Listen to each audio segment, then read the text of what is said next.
The vast majority of dating gurus in the PUA vein have had horrible relationships that blow up in very dramatic fashion. Welcome to the Masculine Psychology Podcast, where we answer key questions in dating, relationships, success, and fulfillment, and explore the psychology of masculinity. Now, here's your host, world-renowned therapist and life coach, David Tian. Welcome to the Masculine Psychology Podcast. I'm David Tian, your host. In this episode, we're going to confront the truth about dating gurus. In the last episode, I went over how most dating advice made for men on the internet is actually dangerous. And in this episode, I'm going to be getting into the specifics about dating gurus to save you time and energy, because I know how much information is out there on the internet. And now the challenge isn't getting information. The challenge now is sifting through it all, because you have limited time and energy and attention and willpower and concentration. So you want to get the key to figuring out which information to listen to or to follow. So this episode is going to be exposing the truth about the dating gurus that are dominant online right now.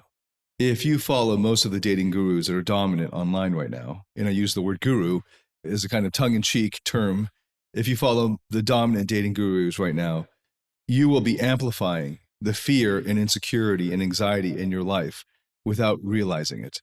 And you will be pushing away the possibility of experiencing real love in your life. Almost all the dating gurus online right now, the dominant ones with big followings, are teaching or preaching or sharing or teaching from a place of fear and insecurity and neediness. And their strategies and tactics and advice will only amplify whatever fear and insecurity and neediness already exists in you. All right, so let's get into it. I've got 6 points here, and the first 3 points are to give a kind of historical background. I think it's very important to understand for making sense of the deep insecurity, the sort of underlying neediness that afflicts most of the dating gurus currently dominant online. So the first point and the first phase of dating gurus is what I'd call the PUA phase, pickup artists. And it's sad that this phase has passed. In a way, it's sad because this was the phase of the lovable losers in a way. We were first introduced, the world was first introduced to PUAs from the award-winning New York Times best-selling book by Neil Strauss, one of the most prolific and award-winning authors alive right now, who wrote the book, The Game. I'm saying all of this as background because I've recently come across guys who have been coming to me for advice who don't know. I've never even heard of this book. The day before I read Neil Strauss's The Game, I had met my first in-person dating mentor in this area of dating and attraction. And then the next day devoured Neil Strauss's book, The Game, in like a day and a half. And that set my life on a whole new trajectory, as you can imagine if you know my background. So this is a big deal. This book is sort of like a milestone, and it set off or popularized the underground community of guys trying to understand dating and attraction and getting it out to the mainstream. And that first group of pickup artist teachers and instructors that were the subject of Neil Strauss's book is depicted so beautifully in the book, The Game, as these lovable losers in a way who compensated for their insecurities in all the wrong ways, or at least ways that were psychologically unhealthy. And you can see this in the book itself, in the story of the book, where all of these high-level dating instructors and dating gurus end up fighting against each other and splitting apart into these little factions. And Neil Strauss himself, along with his closest teacher, Style and Mystery were their usernames back then, their monikers. And Neil Strauss, as Style, showed how this journey into figuring out the dating and attraction dynamics was born out of their own insecurities and lack of self-worth. And the story ends with finding what he believed at the time to be love. And the sad thing is, the whole book wasn't, in fact, about love. It was about the wrong ways of trying to get love for yourself and love from women. And of course, the book itself doesn't teach you how to get love, but it teaches you the wrong ways to do it. And it does it in an incredibly entertaining way. And almost every guy who read the book missed the underlying message. But of course, Neil Strauss didn't do much to discourage this misinterpretation of it, misreading of it, and continued to sell pickup courses for years afterwards until he published a book called The Truth, which is about him actually confronting his childhood trauma. And it's actually pretty deep psychologically, presents lots of psychotherapeutic concepts and gets into addiction, a lot of addiction treatment and therapy and so forth. I highly recommend that book, especially for the guys who are confused about why any man who can have it all when it comes to women would be tempted by monogamy. So that's the first wave of dating gurus, the pickup artists. And the first generation of pickup artists were depicted in Neil Strauss's book. This includes Erich von Markovitch and Neil Strauss himself, his style. I'd also recommend, so I actually don't recommend you following their particular approach, which is a routines-based approach with lots of memorization required. And if you actually are good at it, it's difficult to do. But if you actually do master it, it can lead to a kind of robotic responses with women, and especially an opening when you're just blurting out long paragraphs worth of canned routines. I don't see anybody doing that anymore or recommending it or teaching it. So that's an improvement.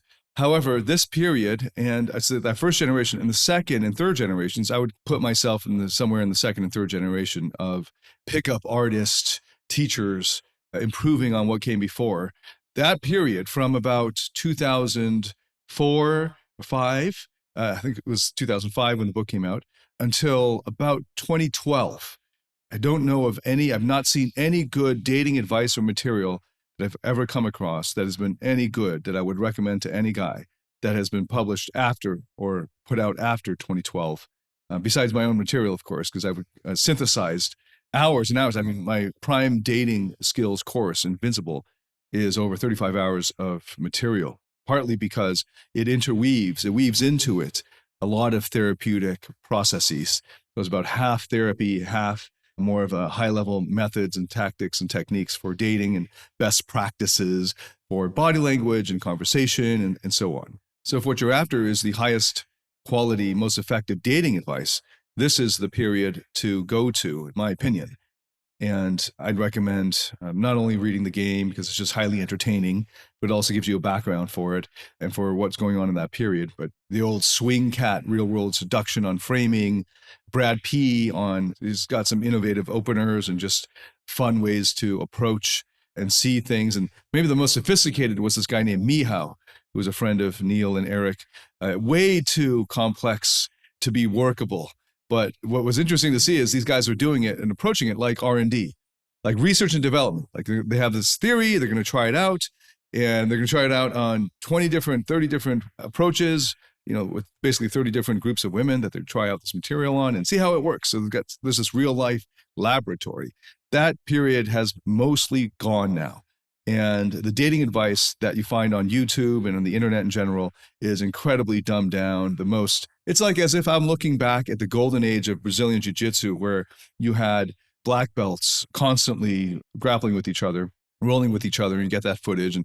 And now, let's say the analogy, guys studying BJJ are just freaking out about the fancy moves, and they're all really still white belts. That's what it looks like to me. I have not seen or heard any good dating advice that was made after 2012 that is not just rehashing what came before, except, of course, my own. But I haven't actually put out any new dating advice in terms of tactics or strategies or techniques since about 2016-17, because up to that point, it was about synthesizing the hundreds of hours of material that I had and bringing it down to 35 hours in Invincible. And I know now the guys who go into the bigger courses like Invincible, that is 25 to 35 hours of material, say it's way too much. This is like encyclopedic. I know it seems encyclopedic to you, but this is an abridged version of what I used to teach in my in-person year-long courses. This is just a fraction of what we used to cover. There's so much because interpersonal dynamics, when you're talking about not just interacting with women, but people and groups of people. And then in terms of breaking down the status stuff, the high status lifestyle stuff, this can, obviously this is life. This is interpersonal, you with another human being dynamics. This can apply at your workplace and it can apply at school with your, other parents of your kids at school and so on. It applies everywhere. Anytime you're dealing with another human being, including getting free upgrades and all that, getting better treatment at the top restaurants or bars or whatever, it applies anytime you're dealing with another human being. So in Invincible, I'm bringing it down to the most efficient way of getting it to you, that essential knowledge of the best practices, the practices in terms of dating that have worked the best for myself and my students over the many years. So that's the golden age, I would call it. There's a lot of harmful material in there only if you approach it at the wrong time. If you're not needy and it's fun for you to use these conversational techniques and tell stories in these ways and so on, if this is bantering is just fun and it feels natural and you just didn't know how to do it, and then you learned about it and you quickly employed it and it came easily to you and you made it your own, just like any kind of improv comedy or any kind of method acting, you're having fun with it, you're making it your own, it's coming out of a unique expression of you because you're just applying the principles, then there's absolutely nothing wrong with it. If, however, you focus on this before you get into the therapeutic process, then the harm comes from creating a false self. And that's how almost all guys do it.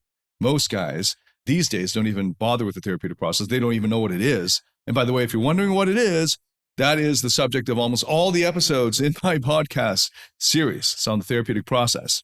And if you want to go deeper and have me guide you through it, there's a platinum partnership, which gives you access to all of the courses in which I lead students through the therapeutic process in different permutations and different ways and applying it to different subject areas. So this first period, the PUAs, they were lovable losers for the most part who just wanted to feel like they're enough, and they're gauging whether they're enough by whether women like them. And many of them just wanted love, as you can see in Neil Strauss's book, The Game. And it opens with the top, quote unquote, pickup artist mystery, Eric von Markovic, being suicidal because a girl basically wasn't giving him validation. And as a result, these lovable losers tried to compensate for their insecurities, their neediness. They compensated for it by taking on narcissistic personality traits, thinking, I'm the 10, I'm the prize, I'm better than you. You, girl, can't hurt me with your rejection because I'm just going to approach it as a video game and you're just an NPC, a non-playing character in the game, and I'm going to gauge my results with women, which is a marker, a metric of how I should feel about myself. I'm going to gauge it based on your response, but you're not really human. You're just a non-playing character in the game that gives me the feedback on whether I'm doing well in the game. And this is a way of protecting their insecurity. And all of this is a way of compensating for their core neediness that they don't actually address. Instead, they're just covering it up and overcompensating for it with pickup artists, methods and tactics and techniques. Now, what's happened to all of these dating gurus from that pickup artist time? Well, I happen to know a lot of them, most of them personally, or maybe one or two steps removed from my own circle. And I can tell you that by and large, they are single still 10 years later, 15 years later, or divorced. And now it's kind of sad because they're all in their 50s, some in their 60s. And they probably have children from women that they knocked up. There are a few who are in what seem like stable marriages, if you were to look at it from the outside or from their personal Instagram accounts, but they've confided in me, and I'm not going to share any of the names, but I've heard many times that they're not having sex. The wife's not giving them any sex. What should I do, David? And there's a natural lack of passion that happens at a certain point in a marriage. And if you don't have the skills to be able to reignite the passion when you need to or when you want to, it will have its natural course. And pickup, the danger about learning pickup is that you think it will actually apply to the relationship. And almost everything that you learn in the pickup world is actually based on a more toxic framework. Not all of it, plenty of techniques, like just fun conversational techniques that are maybe borrowed from improv comedy or something. Those are fun. And just being aware of the social dynamics of power dynamics and status, that helps too, especially in a business setting. But when it comes to a relationship, it actually requires vulnerability. Love requires vulnerability. Love also requires a lot of courage, the courage to be hurt and to withstand it and not run from it or not shield up from it or not put up your guard against it. And it also attracts into your life a certain type of woman, And actually, this is supposed to be point 4, but I think it falls very neatly here. So I'm going to make this point 2. The women who fall for these men. And just to preview the next 2 points, because I want to refer to them because they also apply here. The second phase after the pickup artists are what I like to call the red pill and largely rednecks. That's sort of red pill rednecks. It's got a ring to it. And then after that is this sort of insecure alphas that you see online dominating the new platforms like TikTok. I'll get to those 2 in a minute. But just a note about the women who fall for these men, because they wouldn't be able to get a following among other men unless they were able to have women fall for them, or at least have the semblance of women falling for them. And that leads to the question of what women would fall for such immature men? So I'm going to point out the immaturities in the red pill rednecks and in the insecure alphas on TikTok. But just before I do that, we can just assume that there's this immaturity. Then what women are actually falling for them? And it's interesting because if you're immature, you can already make conclusions or have hypotheses, working hypotheses that you can develop based off of who they're attracted to or who they have in their circles, who they like and are drawn to naturally. So in this case, sticking with the PUAs, but it applies across the board for all of these dating gurus, the women who fall for them would have to be equally immature, equally or about, or even more immature. These are, in the old PUA parlance, LSE women, low self-esteem. A better term for it would actually be low self-worth women. They might look like they have self-esteem on the outside. They're quite arrogant or proud of themselves. And if you take that as a superficial understanding of the term self-esteem, then you might think they have high self-esteem. But actually, it's born out of a toxic insecurity. Right? It's actually low self-worth.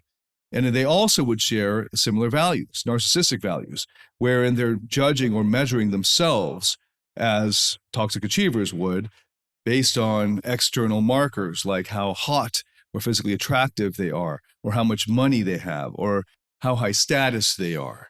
And this leads to a ruthless world, a world in which there is no quarter and no compassion and no true goodness, because it takes no merit, no virtue whatsoever to admire the admirable, to esteem the esteemed. So a low-functioning teenage boy with Down syndrome who's got a big heart and is open to kindness and compassion and loves his puppy and wants to be kind to strangers.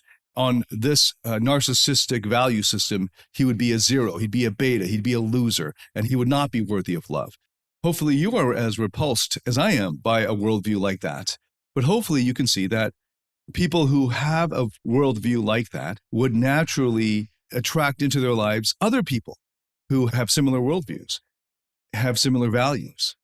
And similarly, those who don't, those who prioritize love and compassion and kindness and goodness, moral goodness in the world, would also attract naturally into their lives people with similar values and would repel those who have diametrically opposed values.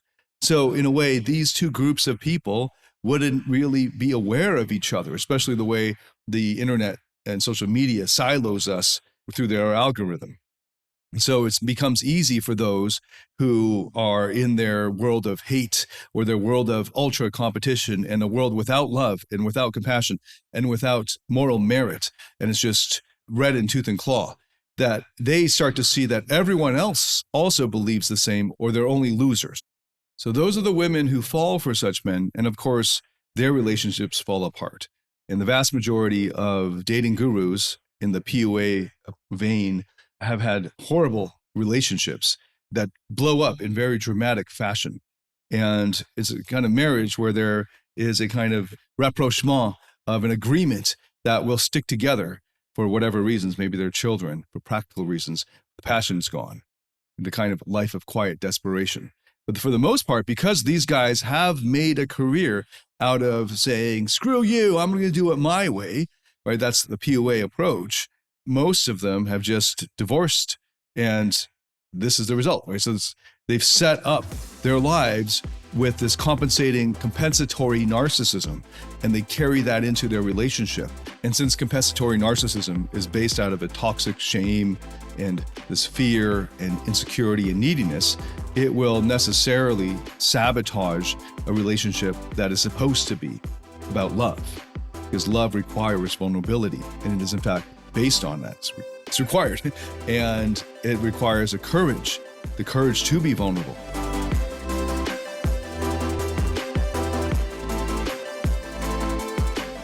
Do you struggle in your interactions with women or in your intimate relationship? Are fear, shame, or neediness sabotaging your relationships or attractiveness? In my Platinum Partnership Program, you'll discover how to transform your psychological issues, improve your success with women, and uncover your true self. Get access to all my current and future online courses by applying for the Platinum Partnership today at davidtianphd.com/platinum. Okay, so now we get into the third point, which is the second phase, which is what I call the red pill rednecks.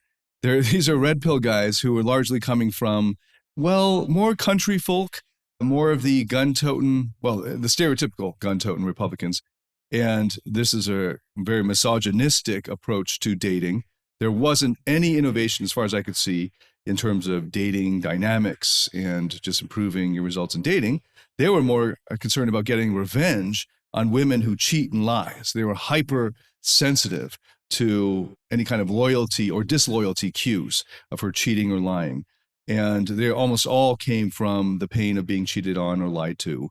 And then instead of growing from that, they armored up, and they tried to tell other guys to armor up so that they could stick it to the women in general. Right? So this actually evolved into, or maybe fed into, or assimilated a much stronger misogynistic bent.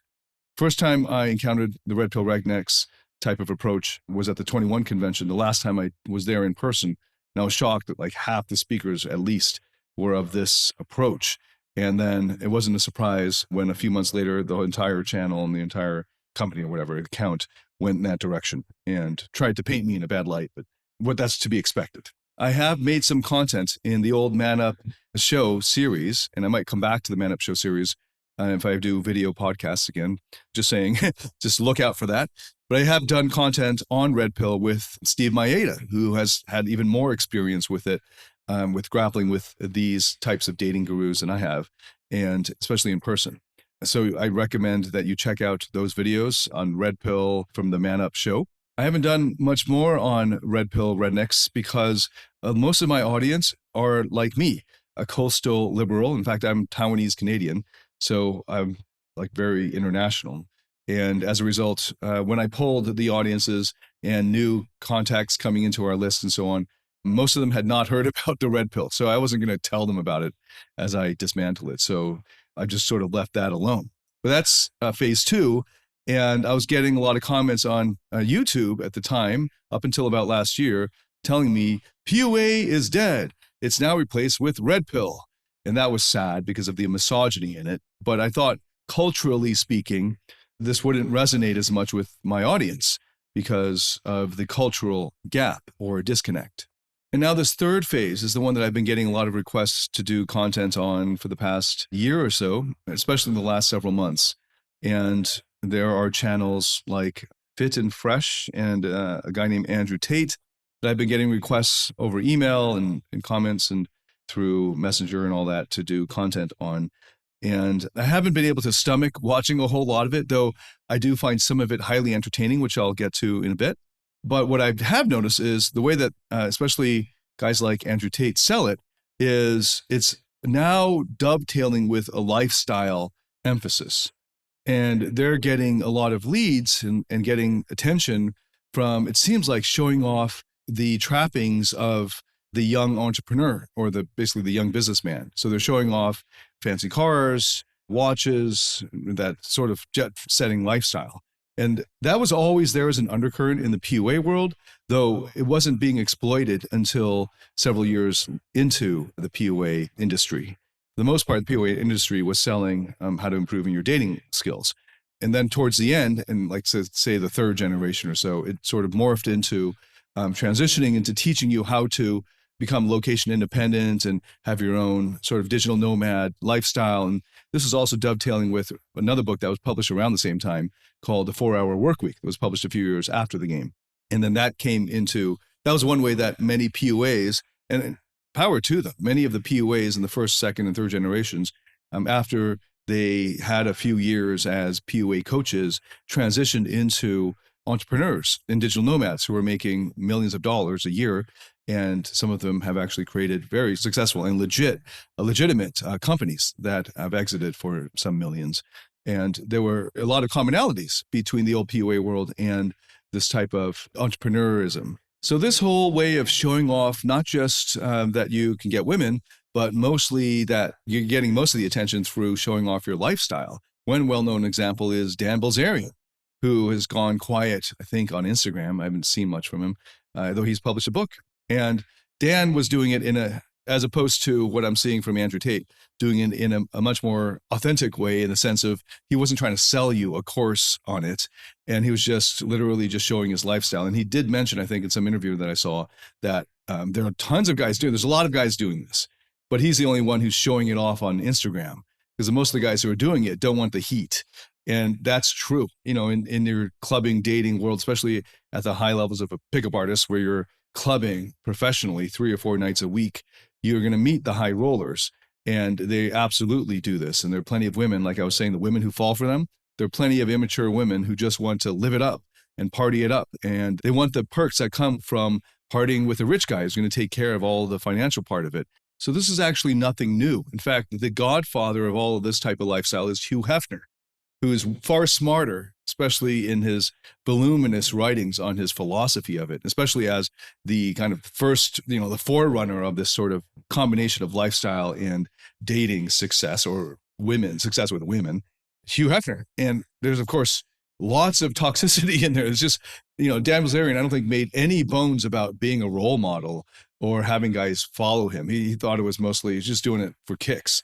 So it's all kind of sad to see that guys who are looking for dating advice went from really high-level sophisticated approaches, though they were way too impractical. And that was in the pickup world. Most of them were impractical. Plus, they paid no attention to the therapeutic process. So if you adopted even the healthy parts of it, which might be just conversational skills and conversational techniques and that sort of thing, and attitudes around socializing that will help, relax yourself and help you to be more laid back.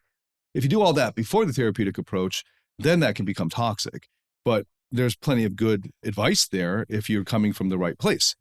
And then the red pill rednecks with their misogyny really threw things off and didn't add anything helpful or useful. And then now you have these it should be obviously insecure alphas. If you know anything about narcissism and anything about psychotherapy or psychology, it should just be obvious. But I get it if you have a worldview that is the sort of red in tooth and claw. There is no place for love, compassion, or goodness. You don't give a damn about moral goodness. It's just get whatever you can for yourself. You're out for yourself and for your bros, who are also really just only bros as long as they can help you, and all of this self-centered narcissism. And if you're coming from that worldview, the lovable Down syndrome kid who is low functioning but has a big heart, he's got no place in your life or in the world in which you operate. And that's sad, because that means also your inner child, you.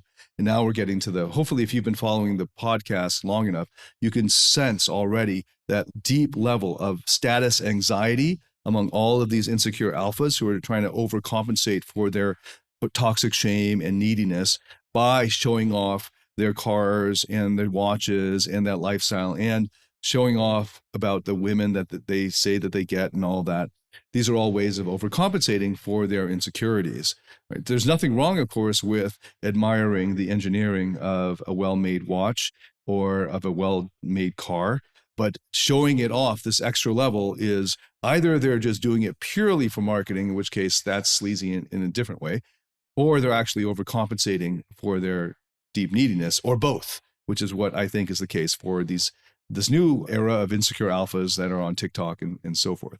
And it turns out, as a further point, this is point 5 now out of 6, that Andrew Tate was on Big Brother or some reality TV show. And this is great because it really shows how much this is just based off of getting attention, right? So there's a big divide now in the world in terms of attention between substance and the superficiality of it, sort of like virality. If you can hack virality, then you can have something that has very little substance, but you package it in just the right way that it gets attention. And this is the era of reality TV stars, because that's really what social media is doing for everyone. It gives you the opportunity to turn the camera on yourself and make a show. And going all the way back to that first generation of pickup artists, they would have made for a great reality TV show. And in fact, there were 2 seasons of reality TV show on The Game that was sort of patterned after that. But it's all drama. It's all drama. All of this insecurity, fear, neediness, it doesn't actually create a life of love, happiness, and fulfillment. It creates a life of anxiety, partly because there's so much drama that comes from it, but mostly because you're trying to push away, repress, and suppress the toxic shame that is underlying all of it. And those who are mature can see it from a mile away. And on the one hand, it's fun to see, oh, this guy's entertaining. I mean, these guys, there's no question that watching these guys or reading about them is entertaining, because this is like reality TV. There's drama in it. If you had a reality TV show about a mature couple, it would actually not have much drama in it. And as a result, it probably wouldn't make for very entertaining viewing. And that's the catch-22. I actually think that's part of why some of my content and the way that I've been doing content as a trained academic and a professor has not translated very well in the social media world of ADHD and all that. And I'm getting help with that. I'm working on that, trying to make it punchier and put more stories in it. And we'll see if that works out in the years ahead. But I was more focused on the substance. I was a philosopher who read Aristotle for fun. And I had to learn that most people don't do that. And I had a hard time relating to them. Now, imagine the opposite, where there was like almost no substance, but the person was awesome at the entertainment part. And that's what you're seeing now. And I don't know if that's ever really going to change. So the onus is on me and any other type of artists or who see our work as a kind of art, and the substance in it and the content is the most important thing, to make it more entertaining in order to relate to the masses. But these are the type of guys who relate to the masses just normally, but we have no content there. There's nothing really there underneath it. And they're just showing off this lifestyle. And just pay attention to that. You can see the drama. The drama will give you a clue as to the mental health of the people involved. And the more drama there is, most of the time, the more are these issues that are unresolved, that are being worked out or not worked out, that are just being turned over and over in this cycle of more toxicity. And that's what you see, sort of reality TV drama that's being played out. And the suckers are the guys buying into it. I got to get better at this reality TV drama stuff, man. I think my life is too good. That's the problem. I got to create some drama in it. My wife and I was joking. Her idea is joking around that like we should just get a divorce for fun, and then it'll drive up all these clicks and stuff, and then we'll just bank off that. And it's totally a joke. We're not going to do that. But just because our life is too stable, there's no drama. And that's what happens when you work on your own stuff, when you take responsibility for your own stuff. And you don't live a life out of fear and neediness and insecurity and armoring up and approaching life with your high guard, completely blocking your vision as you just robotically go forward, using a fight analogy, and having this armor up, this guard up, and as a result, not being able to see all the goodness that is out there because you got hurt in the past. And as a result, getting hurt, you got hit in the past. As a result, your guard is just covering everything. And you're just living out of fear, but you're not realizing it. Instead, you're bragging about how good your guard is, when you should really just go hands down into the world and face it with more courage. What's needed is more courage, and what's needed is more love for yourself and for others. And you can't do that when you're armored up. And that's what these dating gurus keep teaching guys on the internet. And it's all flash and superficiality and no substance. I know because I went through all those phases. I went through the PUA phase. Obviously, I've written about it, talked about it so much. And then I also went through about 6 months of a red pill phase. That's why I know that material, old school red pill, like the Solomon blog and that sort of thing, that kind of Return of Kings kind of red pill. Not this more misogynistic red pill, though that's already pretty misogynistic. And then I also went through that whole lifestyle thing, the status insecurity and status anxiety of the insecure alphas on TikTok these days. And I also learned about the women who fell for me that were attracted to me back then. And I realized that that is not a good measure for my own growth. And that is not a good way. It's not a way at all to actually experience unconditional love or happiness or fulfillment or joy in life. It was just a way for two narcissistic vampires, one compensating, which is me in this pairing, and the other who is more of a natural narcissist, feeding off each other and saying to each other, aren't we the coolest? Aren't we the best? And this is actually just feeding our own and building and feeding into our own narcissism and creating a bigger crash later on. And more drama as a result, lots and lots of drama that as a result of narcissists getting together and creating their own narcissistic bubble and not realizing that outside this bubble, if you drop this guard and you grow this courage to face your shadow and face it with love, not with further repression or hating on it or telling it to go away, but with arms wide open, with an open heart and a chin up and a big smile, coming to it with love and understanding and compassion and appreciation, then your whole lived experience of life changes. In the same universe, the same planet, the same reality, two different worldviews, two completely different results. Which do you want? So I'm going to leave it here. I'm recovering from a head cold, and I just realized as I was listening to this that there's quite a bit of an echo. So I hope to God that our editors can fix that, and I hope it doesn't bother you too much. I also had to stop the recording a bunch of times so I could blow my nose or cough. Hopefully I'll be back to normal. This is when I have a cough or in the morning, I have a much lower voice. So this is more of my natural voice. And then I have to try to keep it up here. But right now I can't. So this is where it's at. Speaking to you while I'm on the road, which makes it challenging, which is why the audio conditions are not ideal. I look forward to welcoming you to the next episode, because their natural question will be, well, if I'm not supposed to be listening to all these dating gurus who are toxic and have just are speaking from their insecurity and neediness and so forth, then what should I follow? Come back to the next episode. I'll be revealing that there. And thank you so much for listening. If this was helpful in any way, please share it with anyone that you think would benefit. And let me know what you think. I'd love to hear your feedback. And I'll look forward to welcoming you in the next episode. Until then, David Tian signing out.